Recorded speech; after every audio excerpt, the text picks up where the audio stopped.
Hey everybody, it's the Mad Woman. The puppy back there being lazy. I do have my coffee and Ronin's already on his way to work, about 3 hours early. What can you expect without a ride, right? I hope you're enjoying your Thursday, and let's get into the afternoon edition of the Morning Brew. I had to work it in there somewhere, right? Let's start this intro.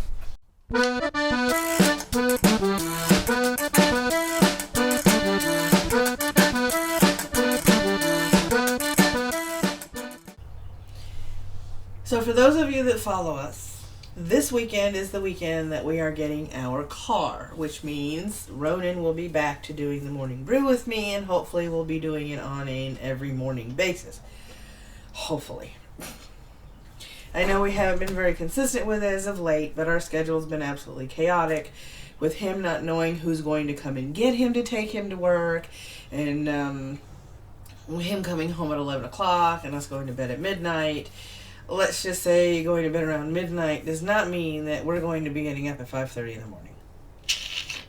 So we're trying to come up with other arrangements to have some of the show done the night before, probably the recommended views and the hashtag. And so he can do the intro and read the news so we can get this thing out a little earlier in the morning. So we're still trying to fiddle around with this new schedule.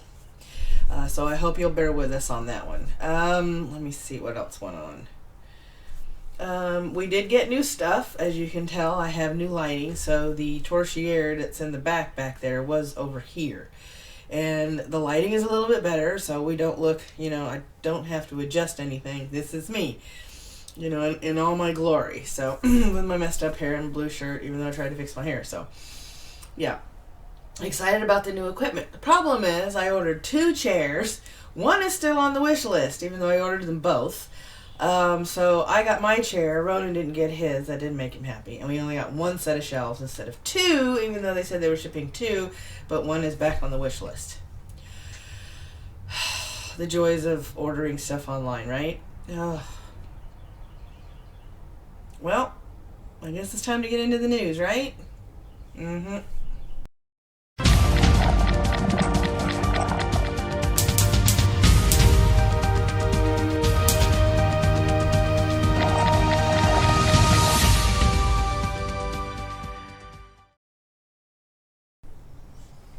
Alright, first we're going to start with a newscast from NPR. Live from NPR News in Culver City, California, I'm Dwayne Brown. A crucial vote is expected today in the House on a GOP plan to repeal and replace the Affordable Care Act. NPR's Susan Davis says President Trump and House Speaker Paul Ryan are still working to secure enough votes to win passage. The leading opposition to the bill comes from the Freedom Caucus, a bloc of about 30 hardline conservatives. They're seeking last-minute concessions from the White House to repeal provisions of the Affordable Care Act on essential health benefits, which set minimum coverage standards for insurance policies. But doing so could jeopardize the votes from moderate Republicans, who also have concerns about the legislation raising costs on older, poorer Americans. Some Republicans are also concerned about the legislation making it harder for states to meet their obligations to people on Medicaid. Politically, the vote is a critical early test for President Trump and House Speaker Paul Ryan and their ability to pass the party's agenda through Congress this year. Democrats are expected to vote unanimously against it. Susan Davis, NPR News, the Capitol. Okay, out of the London AP, this is the latest on the attack outside Britain's Parliament. All times are local times, which, for them, local times. 12:40 p.m., a British lawmaker has choked back tears as he remembered his friendship with the police officer killed on Wednesday's attack on Parliament.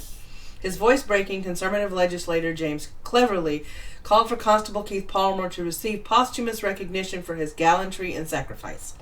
He said he first met Palmer 25 years ago as Gunner Keith Palmer when both men served in the Royal Artillery. Cleverly said the 48-year-old police officer stabbed to death by an attacker trying to enter Parliament was a strong professional public servant, and it was a delight to meet him again only a few months after being elected. Prime Minister Theresa May said Palmer had paid the ultimate sacrifice here at the heart of our democracy, and that the suggestion of posthumous recognition would be considered. 12:35 p.m. This is going backwards, just in case you're wondering. The Islamic State group says the attack outside the British Parliament in London was carried out by one of its soldiers. The IS-linked AHCA news agency said Thursday that the person who carried out the attack in front of the British Parliament in London was a soldier of the Islamic State. It added that the person carried out the operation in response to calls for targeting citizens of the coalition. IS, or the Islamic State, has called on its supporters to carry out attacks against citizens of the U.S.-led coalition that has been targeting the group since 2014. Islamic State, who have been responsible for numerous bloody attacks around the globe, have also previously claimed certain attacks in a show of opportunism. Britain's government has not identified the suspect. 12:30 p.m. Visible armed police officers were seen outside Sweden's parliament and the government headquarters following Wednesday's London attack. Parliament's head of security told Expressen Daily that safety measures had been taken, quote-unquote, in consultation with the police and Sweden's domestic intelligence agency, quote, due to the event in London, unquote. The SAPO agency had not changed the threat assessment against Sweden. In Denmark, the Security and Intelligence Service said it was following the situation after events in London. The agency said Thursday the situation led to no reason to change the assessment of the terror threat against Denmark, quote, which remains serious, unquote. In Copenhagen, Denmark, heavily armed police were also seen outside the Danish parliament. The entire timeline is going to be available on the website and also in the description links below. Obama health law's essential benefits may be in jeopardy. This is what the NPR radio was alluding to. Washington AP. Scrambling to nail down votes for the health care overhaul legislation, Republicans are considering ways to ease federal requirements that insurers cover such basic services as prescription drugs, maternity care, and substance abuse treatment. Lawmakers emerging from a meeting late Wednesday of the Conservative Freedom Caucus said essential health benefits are in play as party leaders and White House explore ways to advance the bill.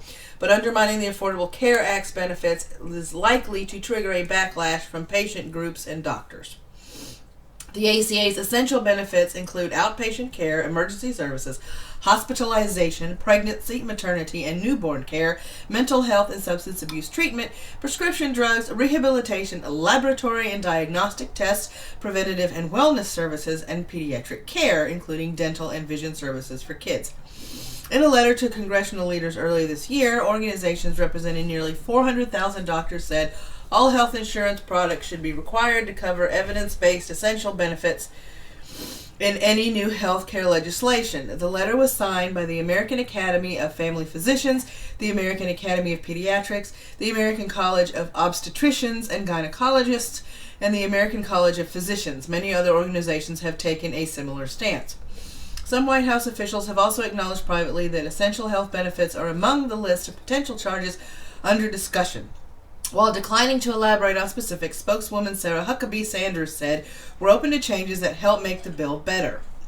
Republican advocates of undoing the federal health benefits requirement say it drives up the cost of insurance. For example, before the ACA, a married couple in their 60s might be able to purchase a policy that did not include maternity benefits.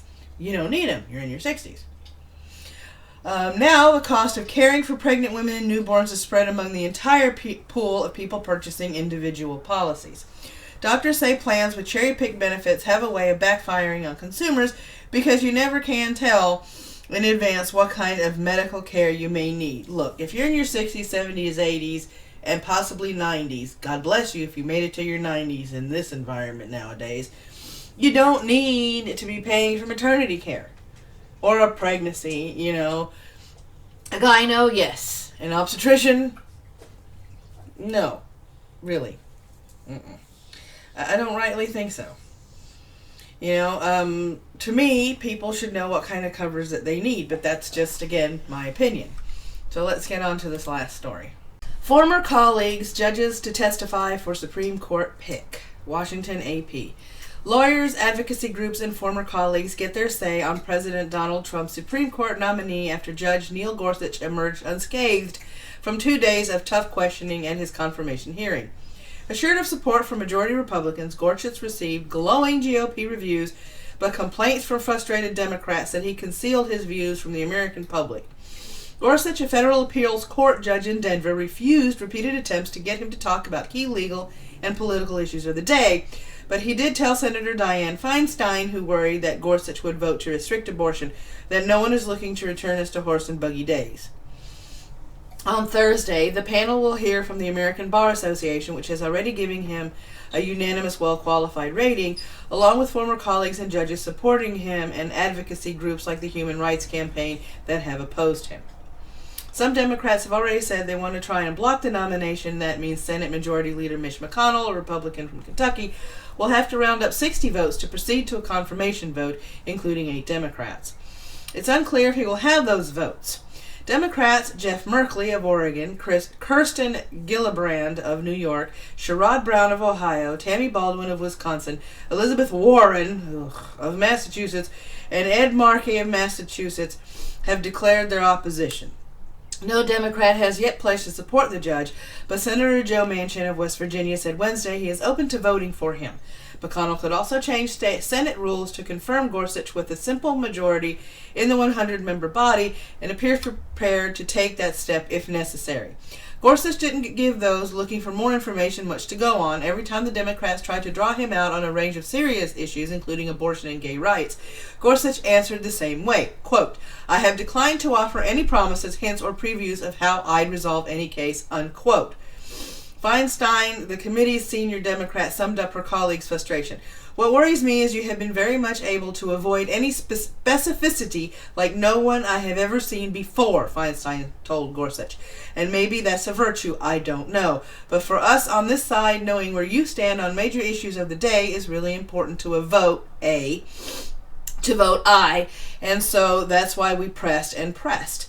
The Supreme Court itself threw one surprise Gorsuch's way when it ruled unanimously Wednesday in a case involving learning disabled students overturning a standard for special education that Gorsuch had endorsed in an earlier case on the same topic.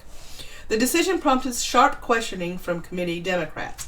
"Why in your early decision did you want to lower the bar so low?" Durbin asked.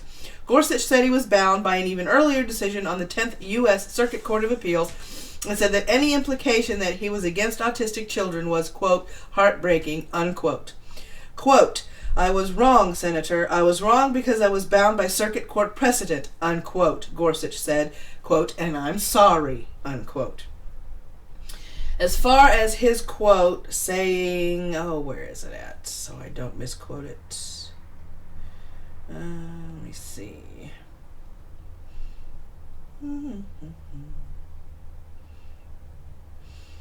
The quote, "I have declined to offer any promises, hints, or previews of how I resolve any case," unquote. To me, that is what a judge should say.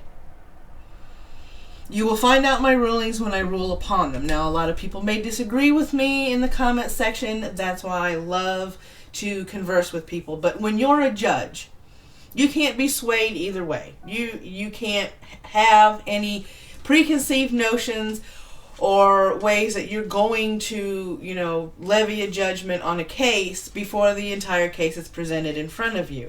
And I think this is what he's trying to say. He's trying to say, look, when you appoint me and I get ready to do my job, I'm going to look at the evidence at hand and I'm going to make a final judgment call, a final vote on this. Until then, I am not going to tell you how I'm going to vote one way or the other, because being a judge, I'm middle of the road. That's just speculating. That's just me guessing at what he's probably thinking and what his thought process is. So there you have it. As far as the Affordable Care Act is concerned and my views on it, I think that they should scrap it. Listen to the collective sighs and screams of everybody in the nation that's, under Obamacare. And instead of instating Trump care or Ryan care or whatever kind of care you want to call it, take a look at the health system the way it is. Make legislation to close loopholes for these sue-happy people that, will sue over any little thing in order to reduce premiums for malpractice insurance for physicians. As far as regulating prices for procedures and tests run and things of that nature, I think something should be done there. Because when you go for a simple blood work test and then you get the bill through the mail, and that bill is over $1,000, and all they did was take, a couple of vials of blood, you're looking at it like, what the hell? Certain things should be cheaper. I can see, the reservation of the operating arena in order to do a major operation, and that being a really expensive thing to do. Chemotherapy isn't cheap. There are a lot of things that aren't cheap. I'm just saying, look at the prices. Look at what is charged across the country. Come up with an average and make that the cap for, charging people for particular procedures. No, I'm not a legislator. I am not a politician. These are just my opinions. Okay? Close the loopholes. Make malpractice suits a lot harder to do to drive down insurance premiums for malpractice suits for physicians. Take a look at the Medicare and Medicaid system the way it is. Look for fraud there, even if you have to make a task force to look for it and regulate and get rid of the fraud there. Keep the limits the way they are. And just get rid of this whole government thing. Maybe it would have worked if it would have been instated when the government was instated, but it's not working. Premiums are going through the roof. And I think the same thing is going to happen with Trump/Ryan Care, or whatever you want to call it. So let's get on to more lighthearted things, shall we? Recommended Views is next. Can anyone hear us? I hear you.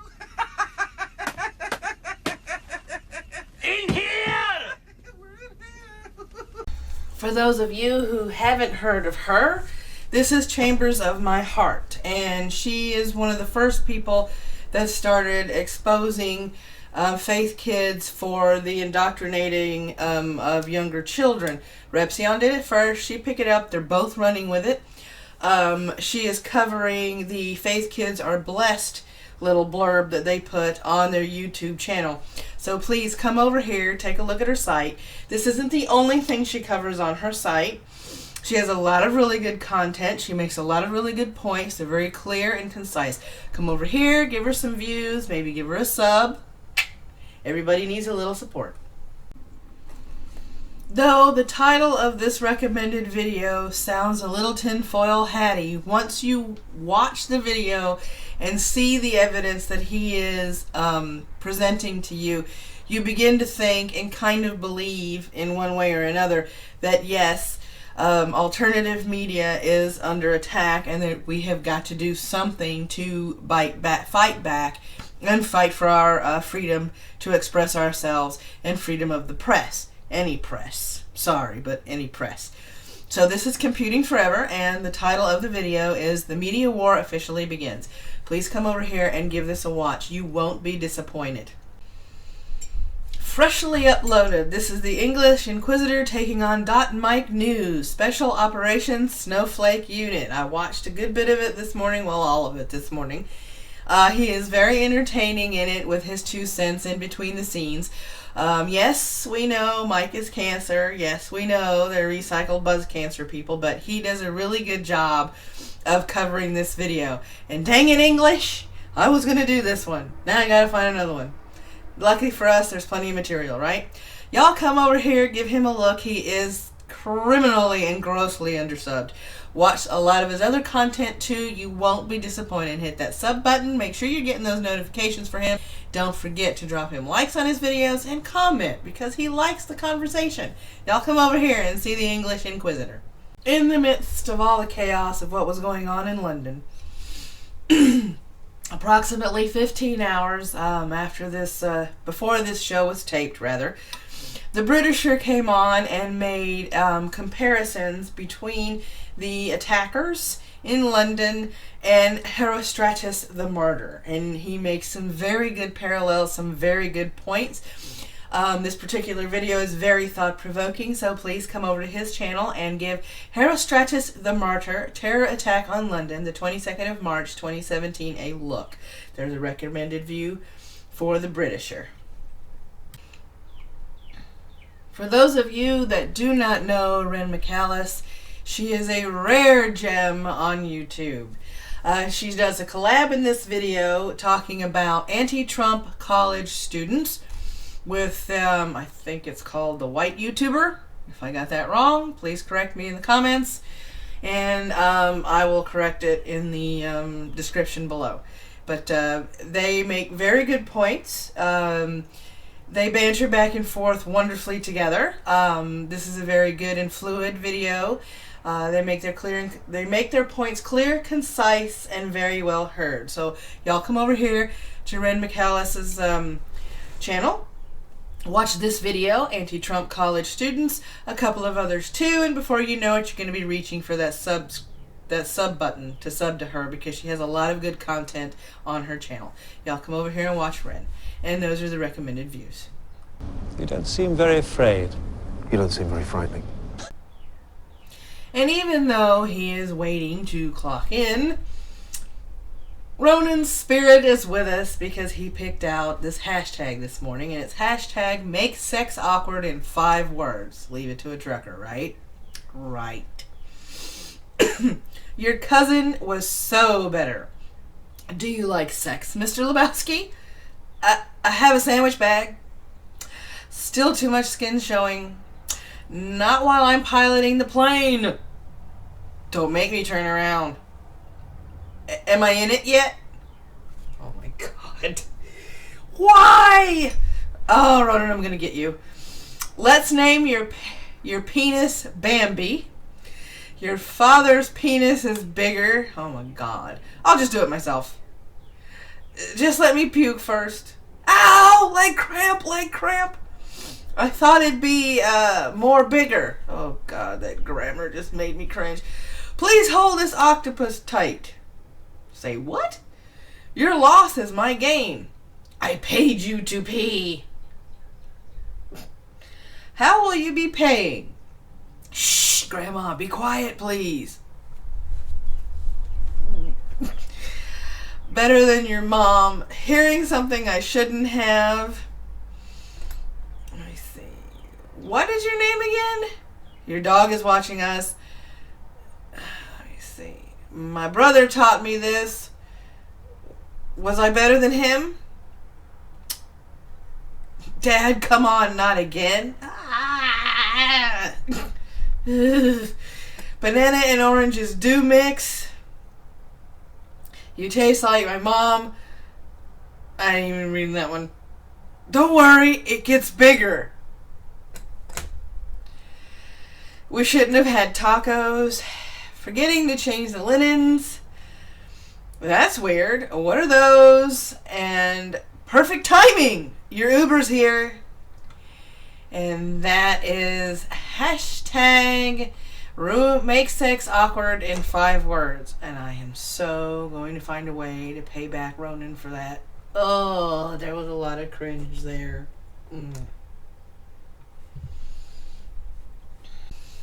So, there you have it. There is our morning brew in the afternoon.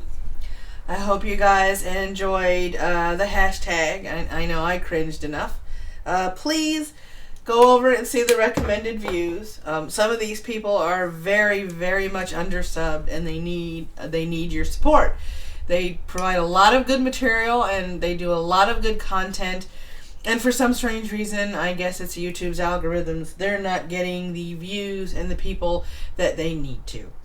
So, if you want to submit any hashtags for us to read on the show, if you want us to read any goofy stories like stupid criminal stories or any kind of fails, all the submission links are down below. There are Evernote links to the full timeline of the London attack if you guys want to read that. Everything is going to be, and I mean everything, is going to be converted to PDFs and uploaded before tonight, I promise. I am trying to get so much better with that and keep updating that website. And I will also be keeping an eye on the American Health Care Act, or... Well, here's a question for you guys that like to watch my video. Do you want me to keep calling it Trump Care, or do you want me to call it Ryan Care? Please comment below on which one you want me to call it, and that's what I'll call it from now on, unless you want me to continue calling it the American Health Care Act, which is the actual name. I think the name for that keeps getting longer, don't you? Until next time, may your coffee ever flow, may your caffeine be ever strong, and may you have a thoroughly wonderful Thursday. See ya. Thanks for spending a bit of your morning with us as we sipped coffee, talked news, and had fun in the process. We appreciate you stopping by our little corner of YouTube and invite you to start a conversation in the comment section below. Don't forget to check out yesterday's video on the top right or a recommended video on the bottom right. And as always, stay funny, stay weird, and stay caffeinated.